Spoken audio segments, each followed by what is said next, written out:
My dear media aspirants, media exam के इस platform पर मैं हरिशंकर सोनी आपका हार्दिक स्वागत करता हूं। हर साल जो स्टूडेंट्स हैं इस दिन का वेट करते हैं कब जो है एडमिशन प्रोसेस स्टार्ट हो गया आईएमसी की, क्योंकि आपका एग्ज़ाम हो चुका है और आप सब लोग बेसब्री से इंतज़ार कर रहे हैं कि फटाफट से काउंसलिंग हो, फटाफट से पता चले कि एडमिशन हो रहा है कि नहीं हो रहा है, जो भी चीज़ है फटाफट से हो जाए, है ना। ये सिचुएशन थोड़ी ऐसी रहती है और वेट करना इस समय बहुत मुश्किल काम रहता है। ठीक है, तो बिना वक्त गंवाए हम काउंसलिंग प्रोसेस की बात करेंगे। ठीक है, तो पहली चीज़ तो ये है कि काउंसलिंग फॉर्म भरना है आपको। जो नई वेबसाइट लॉन्च हुई है उसकी लिंक मैंने दे रखी है, प्रोस्पेक्टस दे रखा है, रिलेटेड जो भी पीडीएफ्स हैं वो भी दे रखी है। कहाँ पर? टेलीग्राम चैनल पर। तो जो लोग मेरे टेलीग्राम चैनल जिसका नाम है मीडिया एग्ज़ाम्स, ठीक है, उस पर नहीं है प्लीज़ जुड़िए। डिस्क्रिप्शन में लिंक दे रखी है, वहाँ पर काफ़ी सारी इंपॉर्टेंट चीज़ें आपको मिल जाती है। और जिन्होंने आज तक मेरा चैनल सब्सक्राइब नहीं किया है प्लीज़ सब्सक्राइब करके जो है हमें सपोर्ट ज़रूर कीजिए। ठीक है, तो आगे बढ़ते हैं। देखिए, काउंसलिंग फॉर्म स्टार्ट हो गया है। पर्टिकुलर एक नई वेबसाइट है, आईएमसी की जो वेबसाइट है उससे अलग वेबसाइट है। ठीक है, imcadmission.nic करके। तो 16 से आप कह सकते हो कि 16 अक्टूबर तक जो है आप फॉर्म फिलअप कर सकते हो। आज से यानी कि 10 अक्टूबर से स्टार्ट हुआ है, 16 अक्टूबर तक आप उसमें चेंज वगैरह जो भी करना है आप कर सकते हो। ठीक है, लेकिन 15 अक्टूबर तक आप मान के चलिए कि आपके पास यही 4-5 दिन है जिसमें आपको काउंसलिंग प्रोसेस के लिए जो फॉर्म है भर देना चाहिए, क्योंकि 15 अक्टूबर के बाद में आप जो रीजनल कैंपस वगैरह की जो प्रेफरेंस आपको देनी होती है ना, तो वो 15 अक्टूबर के बाद आप नहीं कर पाएंगे। तो मान के चलिए कि 11, 12, 13, 14 आपके पास 11, 12, 13, 14 4 दिन हैं। ठीक है, इन 4 दिनों में ही जो है आप अपनी चीज़ें जो भी है कंप्लीट कर दीजिए, ताकि आगे किसी तरह का इशू नहीं रहे।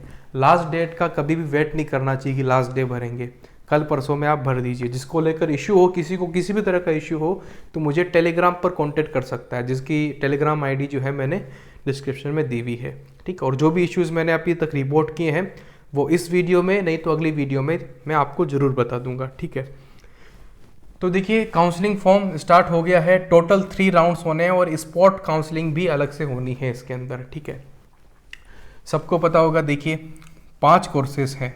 ठीक है, 5 कोर्सेज के लिए 503 सीटें हैं आईएमसी में। अब आप बाकी यूनिवर्सिटीज़ में इन दिनों जो काउंसलिंग कर रहे हैं, ठीक है, या तो उसमें 30 सीटें हैं, किसी में 20 ही हैं। ठीक है, किसी में 2 तरह के कोर्सेज चलते हैं तो 60 हैं। अब कहाँ आईएमसी में 503 सीटें और कहाँ जो है बाकी यूनिवर्सिटीज़ में 30-20 सीटें हैं। ठीक है, तो ये एक कॉम्प्लिकेटेड हो जाता है। ठीक है, लेकिन इस साल इसको बहुत ही अच्छे तरीके से करने की कोशिश की जा रही है। जो मॉडर्न टेक्नोलॉजी है, जो आजकल एल्गोरिदम चलती है, और जैसे फ्रीज और फ्लोट का जो ऑप्शन दिया है वो एक मॉडर्न काउंसलिंग को बताता है। ठीक है, तो आज के इस मॉडर्न काउंसलिंग में एक फेयर चीज़ें आपको मिल पाएगी। ठीक है, हालांकि फेयरनेस की बात एनटीए के एग्ज़ाम करवा लेने के बाद करनी थोड़ी सी अजीब सी लगती है, लेकिन काउंसलिंग प्रोसेस बहुत अच्छी मुझे इस साल की लगी है। बहुत ही मॉडर्न वे में जो है ये काउंसलिंग प्रोसेस हो रही है। ठीक है, तो जो भी दिक्कतें आएगी मैं आपकी सॉल्व करूंगा, और इस वीडियो को देखने के बाद आपको वैसे भी कोई दिक्कत नहीं रहने वाली है। ठीक है, आगे बढ़ने से पहले आपको 2 चीज़ें समझनी पड़ेगी कि क्या है। देखिए, एक तो है सीट एक्सेप्टेंस फीस, ठीक है, जो कि 20,000 रुपये तय की है, और उसके बाद आपकी जो है एडमिशन फीस जो कि फर्स्ट सेमेस्टर की होगी। ठीक है, फर्स्ट सेमेस्टर की फीस होगी। यहाँ मैं आपको एक चीज़ बता देता हूँ। देखिए, जो नई पीडीएफ एडमिशन प्रोसेस की आई है तो उसमें क्या दे रखा है कि आपको एडमिशन फ़ीस इतनी देनी होगी, तो वो फर्स्ट सेमेस्टर और सेकंड सेमेस्टर की जोड़ के लिख दी है इस नई वाली पीडीएफ में। ठीक है, तो इसका आप ध्यान रखना कि जब आपको सीट एक्सेप्टेंस फीस आपने अगर दे दी है तो उसके बाद फर्स्ट सेमेस्टर की फीस आपको देनी है।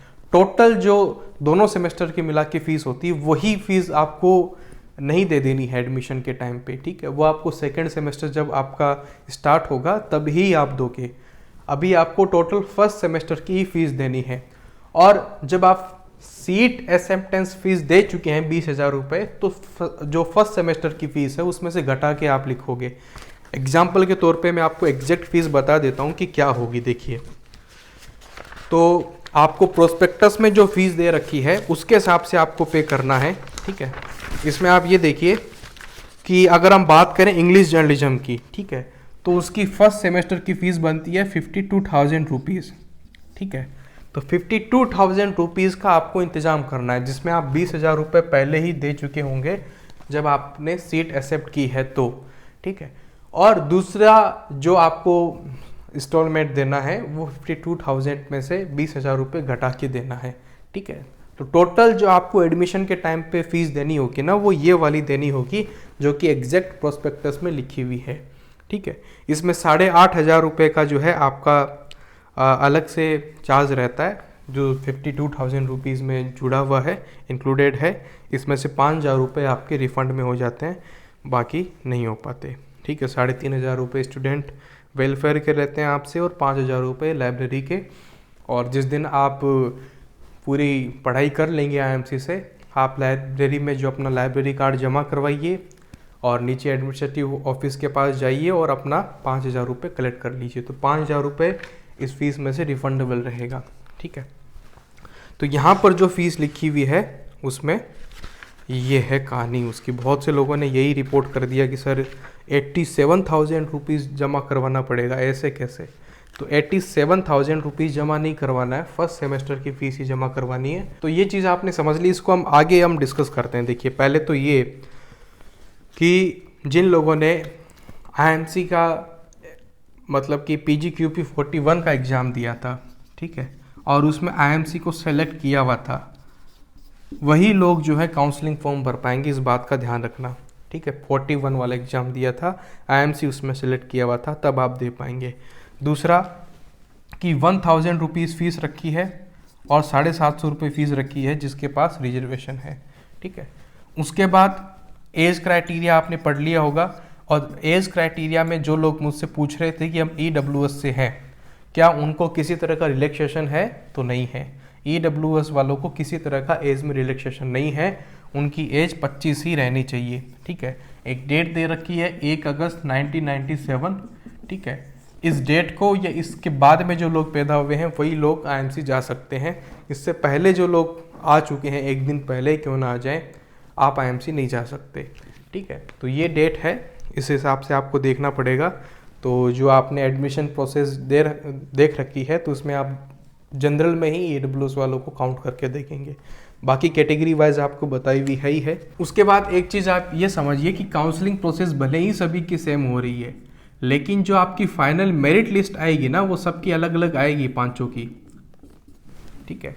काउंसलिंग फॉर्म तो आप भर ही रहे हैं और उसमें आप प्रेफरेंस भी डालेंगे 5 कोर्सेज के लिए रीजनल कैंपस के हिसाब से, लेकिन जो मेरिट लिस्ट निकल के आएगी वो सबकी अलग अलग निकल के आएगी। ये इसलिए बताया क्योंकि अब आगे काम आने वाली ये बात, ठीक है। उसके बाद देखिए क्या लिखा हुआ है कि जिसने अपना बेसिक डिटेल डाल दिया, ठीक है, और क्या कहते हैं रजिस्ट्रेशन फ़ीस आपने दे दी, तो आपको प्रेफरेंस डालनी है। बहुत से लोगों का डाउट प्रेफरेंस को लेकर ही था कि क्या प्रेफरेंस डालें। देखिए, आपको इसमें जो है पहली बार फ्रीज एंड फ्लोट का ऑप्शन दिया है, ठीक है, कि आप फ्रीज कर सकते हैं या फिर फ्लोट कर सकते हैं। पहले इस तरह का ऑप्शन कभी नहीं रहता था। बहुत से एस्पायरेंट यही क्वेश्चन पूछते थे कि अगर हमने फर्स्ट लिस्ट में अगर हमारा नाम आया है और फीस जमा करवा दी, ठीक है, तो वही सीट रहेगी, अपग्रेड भी हो सकता था। तो उस समय आपको फीस जमा करवानी होती थी, अपग्रेड उसी के बाद ही पॉसिबल था। अभी भी वैसा ही है, ठीक है। अगर आपका फर्स्ट राउंड में नाम आ जाता है तो आपको सीट एक्सेप्टेंस फीस तो जमा करवानी ही करवानी है, ठीक है। उसके बाद ही फ्रीज का और फ्लोट का ऑप्शन रहेगा। मतलब ऐसा नहीं है कि आपने फर्स्ट लिस्ट में आपका कहीं नाम आया और आपको पसंद नहीं है तो आपने वैसे ही छोड़ दिया, कुछ नहीं किया, ऐसा नहीं करना आपको। अगर आपका नाम आता है तो आपको कम से कम वहाँ सीट एक्सेप्टेंस फीस जो कि 20,000 रुपये है आपको देनी होगी। उसके बाद आपका फ्रीज का और फ्लोट का ऑप्शन खुलेगा। ये चीज़ पहले भी थी, लेकिन इस साल जो है आपको एकदम कह सकते हैं कि बहुत अच्छे वे में मिल रही है, ठीक है। पहले कुछ लोगों के लिए थी, कुछ लोगों के लिए नहीं थी, क्योंकि जो लोग कॉल करके बात कर लेते तो उनके लिए हो जाता। जो लोग बैठे हैं घर पे पता नहीं क्या होगा, तो उसका कुछ नहीं होता, ठीक है, ऐसा मामला था। लेकिन ये इस बार टेक्निकली सभी के साथ में हो रहा है, एल्गोरिदम के हिसाब से हो रहा है, प्रोफेशनल वे में हो रहा है, तो किसी के साथ में फ्लोटिंग को लेकर कोई इशू नहीं होगा, ठीक है। तो नेक्स्ट आपका जो है कि ये 5 कोर्सेस है, उसका जो प्रेफरेंस है वो कैसे देना चाहिए, ठीक है। तो जहाँ पर आपका मन है उसके हिसाब से आप दीजिए, क्योंकि आपको फ्लोटिंग का मिल रहा है ना, ठीक है। जो आपको अच्छा लगता है, जिसको अच्छा लगता है ईजे में आपको अच्छा लगता है दिल्ली कैंपस, चाहे आपके कितने भी कैसे भी नंबर आए हों, आप उसी हिसाब से दीजिए, क्योंकि इस बार आपको फ्लोटिंग का ऑप्शन टेक्निकली प्रोफेशनली मिल रहा है, तो आपको तिकड़मबाजी करने की ज़रूरत नहीं है भाई। आपके मार्क्स उस हिसाब से होंगे तो आपको मिल जाएगा, आपके मार्क्स उसके हिसाब से नहीं होंगे तो नहीं मिलेगा। तो आपके जो स्कोर है, स्कोर में जो आपकी रैंकिंग बनी है, रैंक अच्छी आई है, ठीक है, आपका रिजर्वेशन का कोई फ़ायदा हो रहा है, ठीक है, उसके हिसाब से, और जो आपने प्रेफरेंस डाल रखी है उसके हिसाब से, इन 3 चीज़ों के हिसाब से जो है तय होगा कि आपको कौन सी सीट मिल रही है।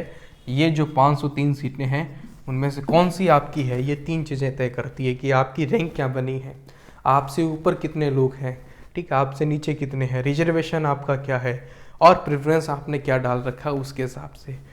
तो जो भी आपके मार्क्स हैं, बिना तिकड़मबाजी के जो है डायरेक्टली आप अपनी चॉइस के हिसाब से जो आप जाना चाहते हैं उस हिसाब से आप डालिए।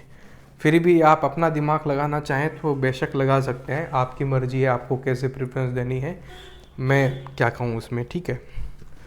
तो आपको फॉर्म भरना है, प्रेफरेंस डालनी है, उसके बाद एक लॉक चॉइस का ऑप्शन दे रखा है, ठीक है। देखिए, आप जो भी चॉइस लेना चाहेंगे आपको फर्स्ट राउंड में 15 अक्टूबर तक बता देना है कि आप क्या चॉइस लेना चाहते हैं, ठीक है। उसके बाद आप कुछ भी नहीं कर पाएंगे, और मैंने आपको पहले ही कह दिया कि 14 अक्टूबर तक ही पूरा फॉर्म कंप्लीट कर डालिए, एक दिन का झंझट रखिए ही मत, ठीक है।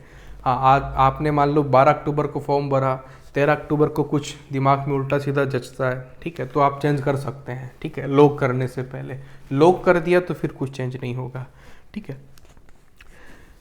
सीट अलॉटमेंट का मैंने आपको बता दिया है, और एक प्रोविजनल अलॉटमेंट लेटर आपको मिल जाएगा, ठीक है। सबसे पहले क्या मिलता है, प्रोविजनल, उसके बाद मिलता है फाइनल। फाइनल कब मिलेगा, जब आप फीस जमा कर देंगे, ठीक है। तो अब देखिए, इस प्रोसेस को हम ठीक से थोड़ा समझ लेते हैं कि ये है क्या। मैंने अभी आपको शुरुआत में बताया कि सीट एक्सेप्टेंस फीस है एक, तो दूसरा एडमिशन फीस है, ठीक है।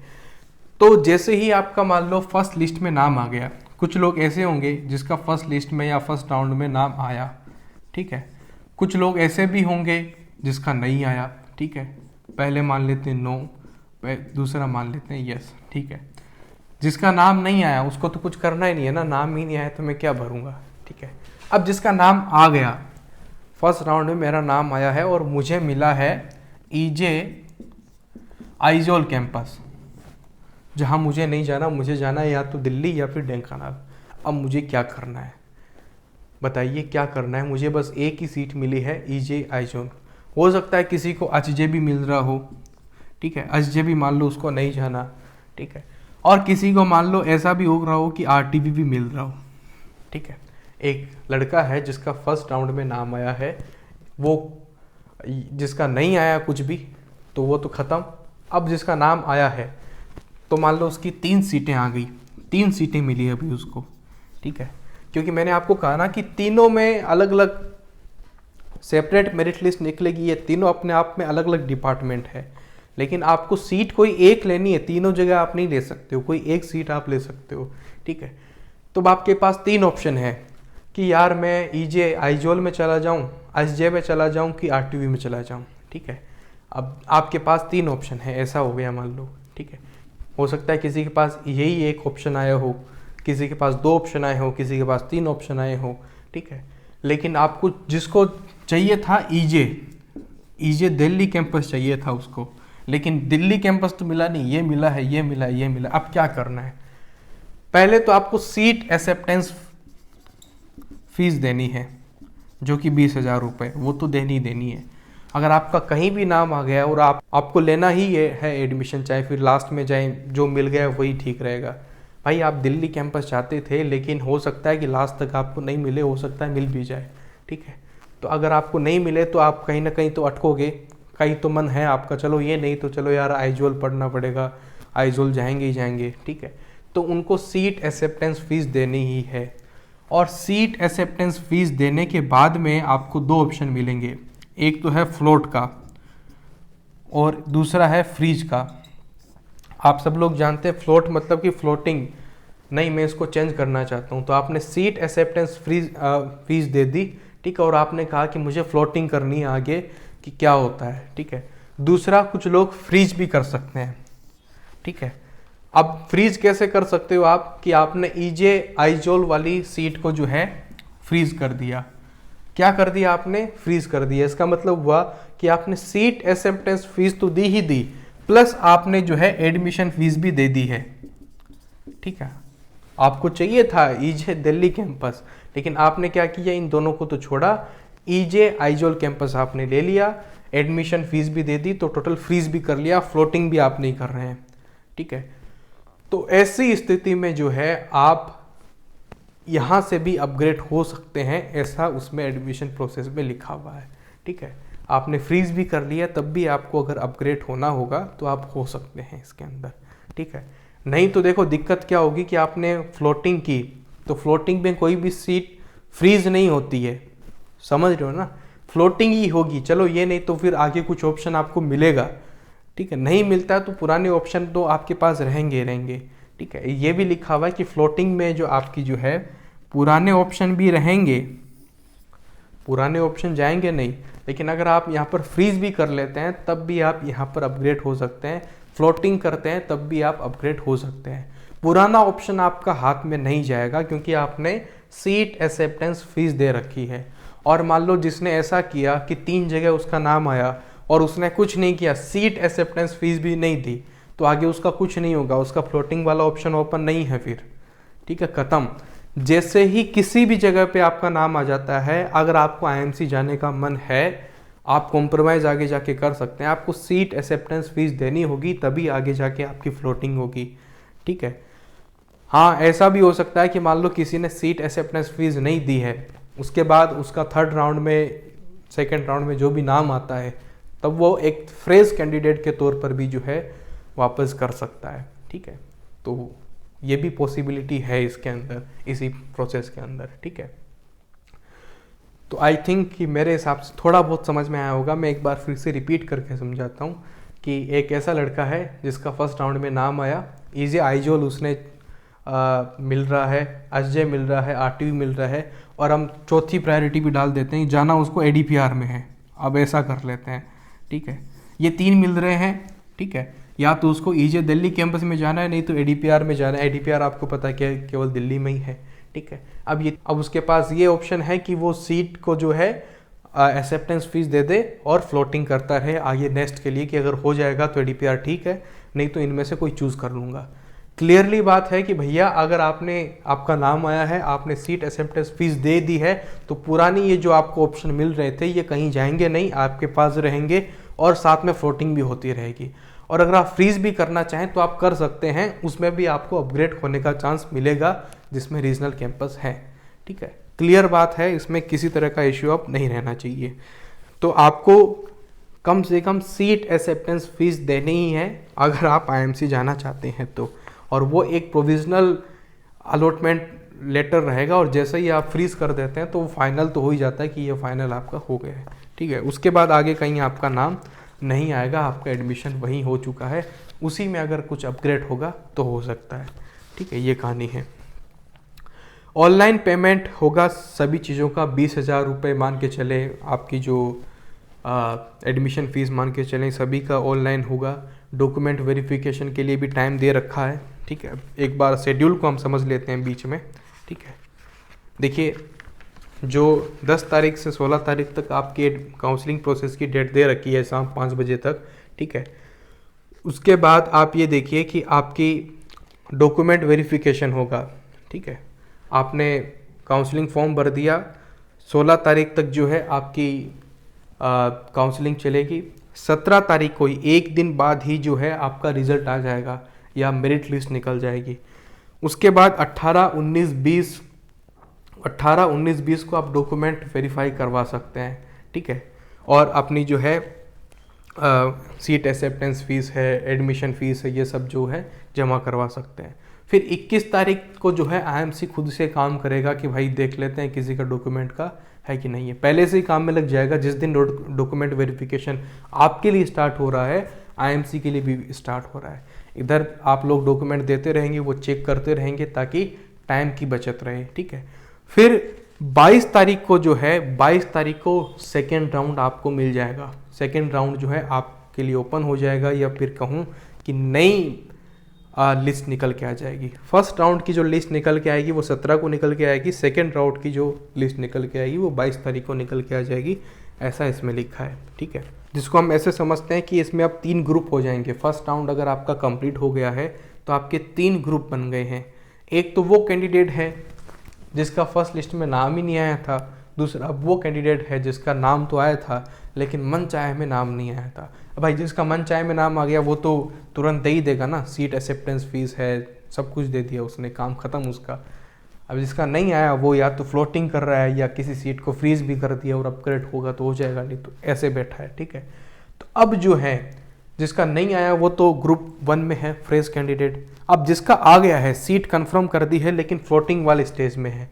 तीसरा वो भी कि भाई सीट कंफर्म कर दी थी, एक्सेप्टेंस फीस दे दी है लेकिन फ्रीज वाले में है। दोनों ही कंडीशन में आप अपग्रेड होंगे, ठीक है। कोई उसमें नुकसान वाली बात नहीं है, लेकिन फ्रीज में ऐसा नहीं है कि आप ईजे से एसजे में चले जाएं, लेकिन फ्लोटिंग में ऐसा है कि आप ईजे से एसजे में जा सकते हैं, आरटीवी में जा सकते हैं, ठीक है। तो जिसको लेना हो वो फ्लोटिंग ले ले ताकि उसके लिए बहुत आसानी रहे। पीछे जो भी सीट्स मिली हैं वो आपकी खोएगी नहीं, ठीक है, क्योंकि आपने सीट एक्सेप्टेंस फीस दे रखी है इसलिए, ठीक है। और जिसने नहीं दी वो एलिजिबल नहीं रहेगा। और इस तरीके से 3 राउंड टोटल आपके चलेंगे और उसके बाद स्पोर्ट काउंसलिंग आपकी होगी, ठीक है। स्पोर्ट काउंसलिंग को लेकर मैं नेक्स्ट वीडियो में ज़्यादा आपके लिए बात करूँगा कैसे क्या रहनी है।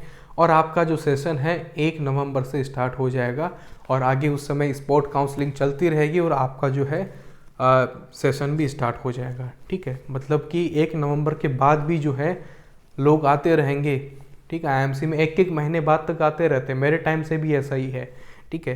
कि मैं जब टाइपिंग सीख चुका था, हिंदी टाइपिंग हमें सिखाते थे, मैं हिंदी पत्रकारिता में था, ठीक है। तो 10-15 दिन उसकी क्लास चली थी, तो उसमें जब लास्ट डे था तब एक कैंडिडेट आया कि बताओ कैसे करना है। मैंने कहा आज तो हमने कर लिया है पूरा कंप्लीट, आप पूछ रहे हैं कि स्टार्ट कैसे करना है, ठीक है। तो ऐसे चलता रहता है आईएमसी में, तो ये कहानी है। और इसके रिगार्डिंग आपकी अगर कुछ डाउट हो, आपकी कोई क्वेरी हो तो आप मुझसे पूछ सकते हैं टेलीग्राम कॉन्टैक्ट के ऊपर, ठीक है। तो ये बेसिक मैंने आपको समझाने की कोशिश की है। आई होप कि आपको काउंसलिंग प्रोसेस समझ में आ गई होगी। Thank you very much, all the best.